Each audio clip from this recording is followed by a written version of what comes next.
They rather see me stressed out, concealed in my jammy, hoping I got smoked out and broke like Sammy. So my idea of saying that is like, yo, many of us start off, we lose, we wind up going back to, you know, you got somebody, a rapper like Steady B, who did a bank robbery years later in his career, you know what I mean?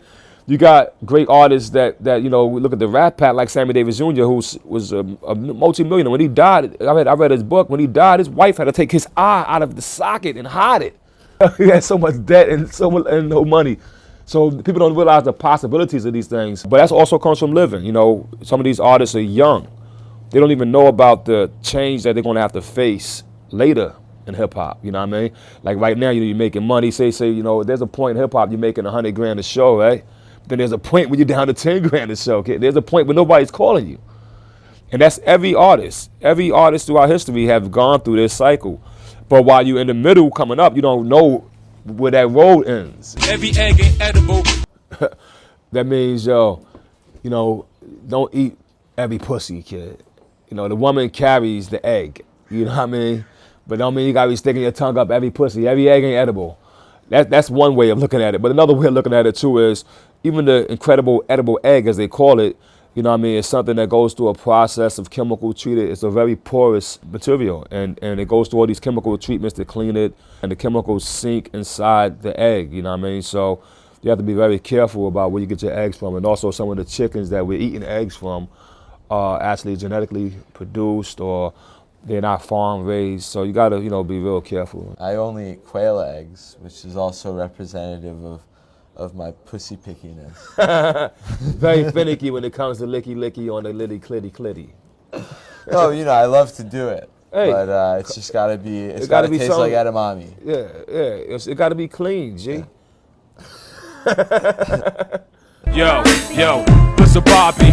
It definitely is a duality, you know what I mean? You know, by the time I became the RZA, I had already gained a lot of knowledge and experience in life, and then I was actually trapped into a world where I had to grow up overnight.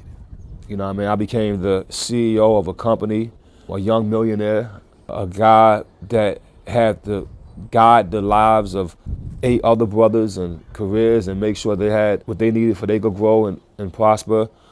I had to make contract deals and politic my way through the industry.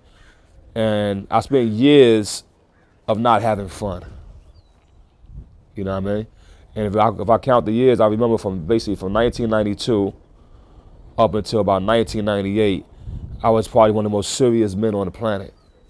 You know what I mean? My strive and my drive and my ambition was just super focused, yo, and my persistence to win. But at the same time, during that period, Wu-Tang is getting famous.